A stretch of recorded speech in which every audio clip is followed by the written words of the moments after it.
What's up, DIYers? Today we're going to be doing the rear end of our Honda Prelude. We're going to be replacing the entire knuckle assembly, the brake pads, the brake rotor, and the coilovers. All right, the first thing that you want to do is to lift your car, put your car in the jack stand, and remove the tires. We're going to be doing the driver's side first, and then the passenger side will be a time lapse again.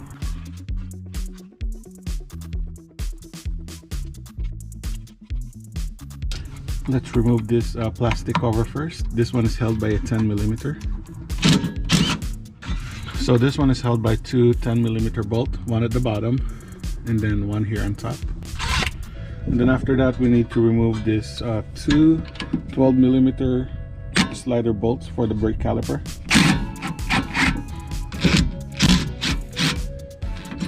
Once you remove both of the 12mm bolts, now you want to go ahead and remove this cotter pin. And then the pin on this one, sometimes they get really stuck, so you just want to tap it with the hammer. Once you get the rust unstuck, now you can just use a pliers or a cutter just to grab it, and you'll be able to remove this lock pin.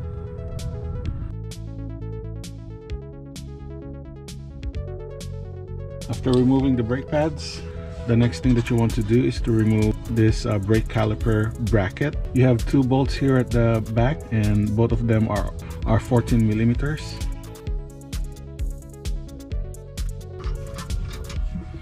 That's the top one, and then the second one will be here.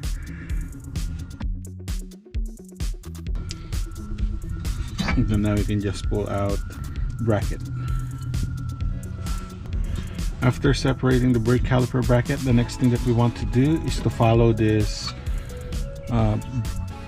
e-brake cable, and you'll have another bolt here at the bottom, which is 12mm.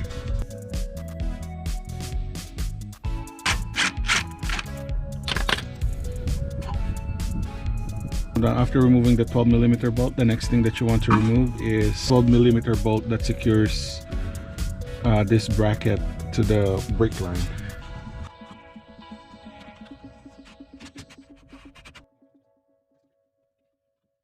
The next thing that you want to remove is this 17mm nut to the sway bar end link. And now we're gonna be removing the nut from this upper ball joint. Once you remove this cotter pin, this one is a 17mm. Once that's off, you just use your sledgehammer to tap it on this side so you can separate.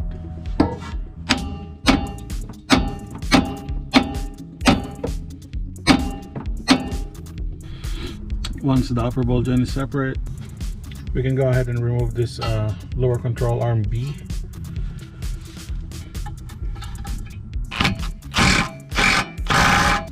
And then now you just want to knock it here on this side. Next thing that you want to remove is this ABS bracket. It's a 10mm, and another 10mm here too for the ABS sensor.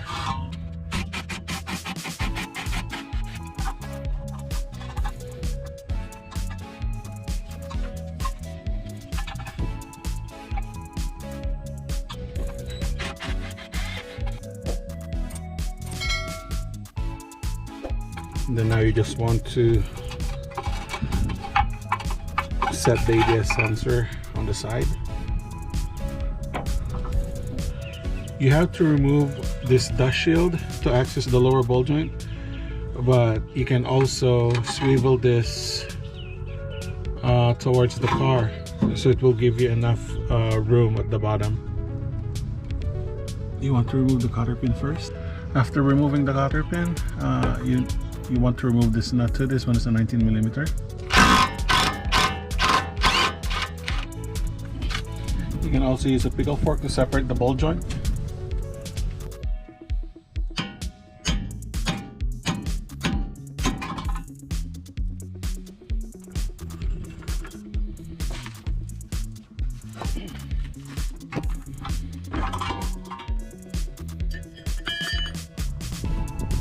then eventually you'll be able to lift this entire rear knuckle out.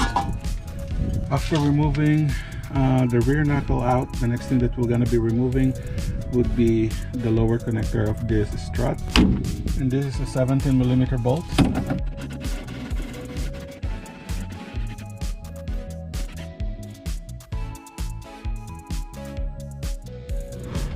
You want to open up your trunk, and these are the two bolts that you want to remove, one here and then one on that side. Both of them are 14mm.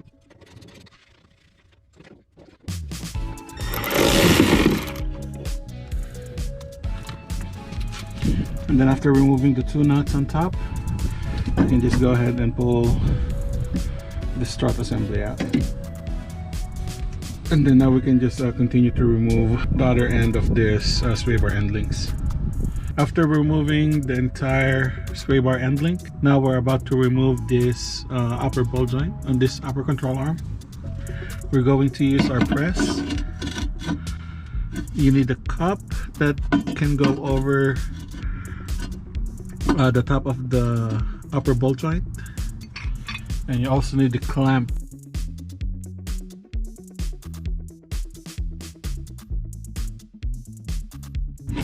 And then make sure that the ball joint is straight, and then you need a 22mm to turn the ball joint press.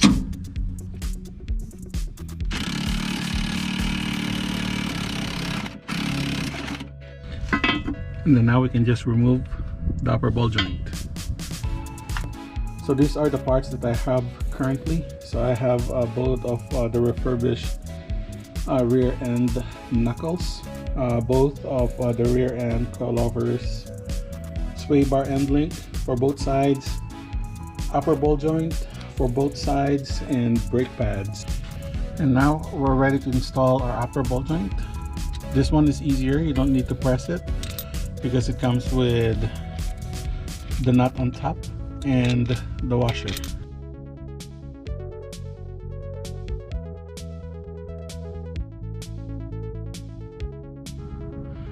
For the top nut, you need 1 1/8 inch deep socket.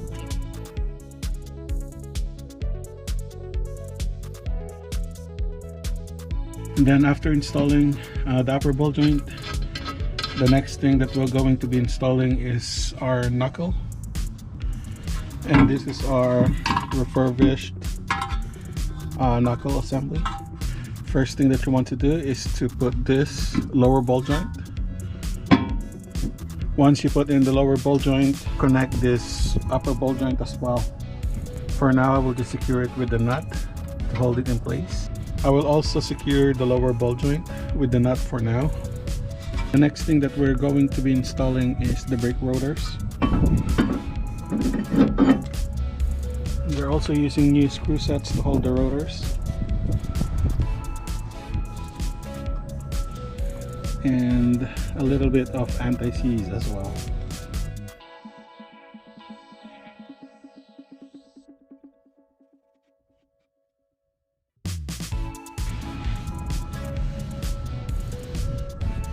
After installing the brake rotor, the next thing that we're going to be installing is our newly painted caliper bracket. The caliper bracket is held by two 14mm bolts.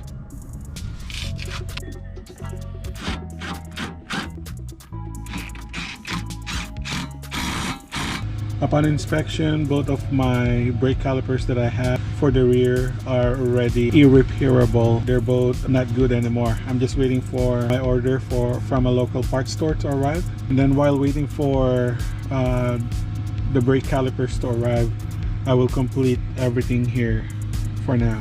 I'm going to be installing the sway bar end links. Both of the sway bar end links nut are 17mm.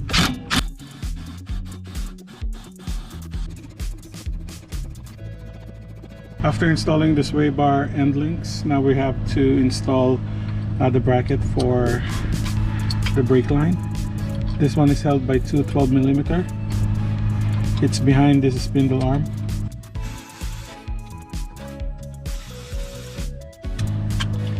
And then now you just want to tighten up the upper ball joint. This one is 16 millimeter. And then you put your cotter pin. The next thing that you want to tighten up is this lower ball joint. It's held by a 21 millimeter nut. And then after that, the next thing that you want to install is this ABS bracket. The ABS bracket is held by a 10 millimeter bolt. Then after that, you want to install the ABS sensor. The ABS sensor is also held by a 10 millimeter bolt.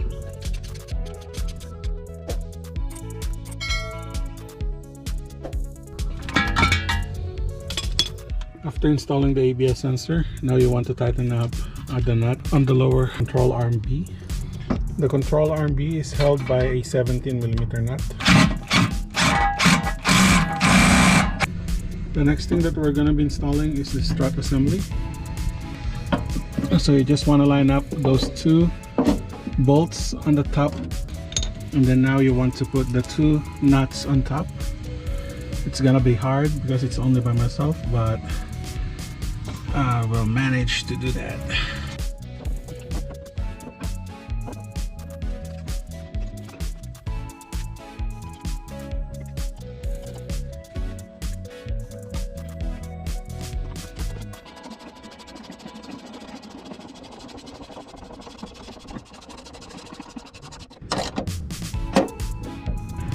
You just need to be creative. Okay, so once the nuts are secured on top, you can let that one go, and then now we're installing this 17 millimeter bolt here at the bottom. Now you can use a jack to lift up this entire assembly.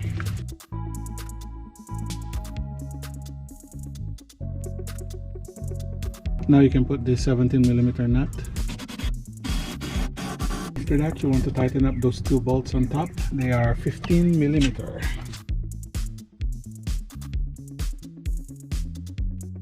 So I decided not to use the current brake calipers that I have.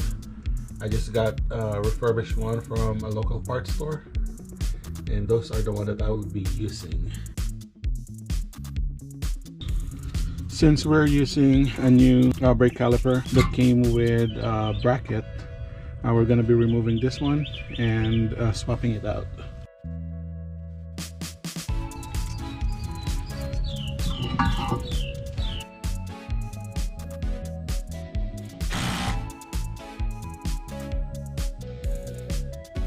We're using the new replacement brake caliper, and the brake caliper is held by two 14 millimeter bolts.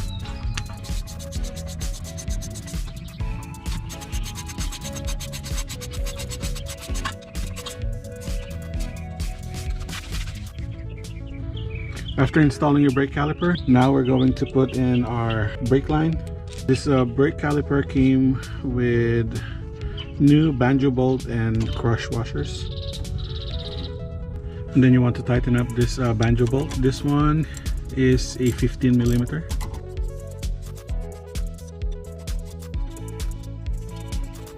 And then after that, you want to secure brake line on the bracket. And now we're ready to install the e-brake cable. Make sure that you route your cable to this hole.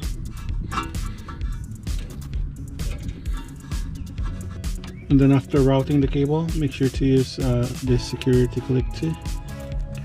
And then after that, I just want to put this pin back here.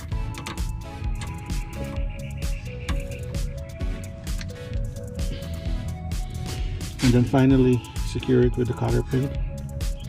After installing your brake cable on the caliper, now you just want to secure it with single 12 millimeter here at the bottom.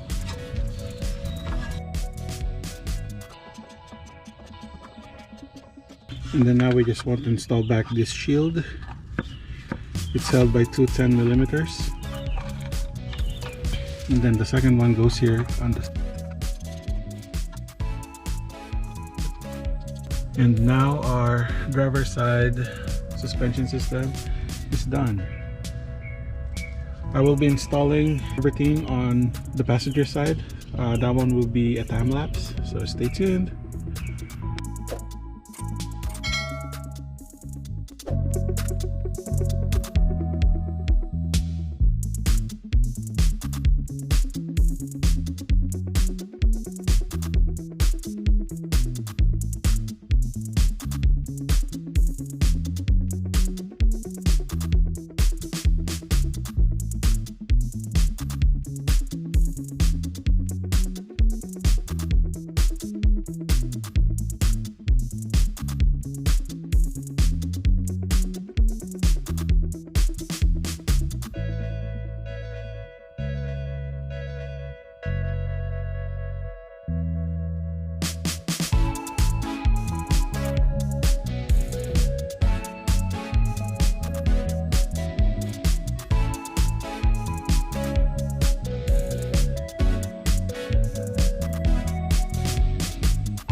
The only thing that I need to do is to bleed the brakes and install the tires and do a test drive.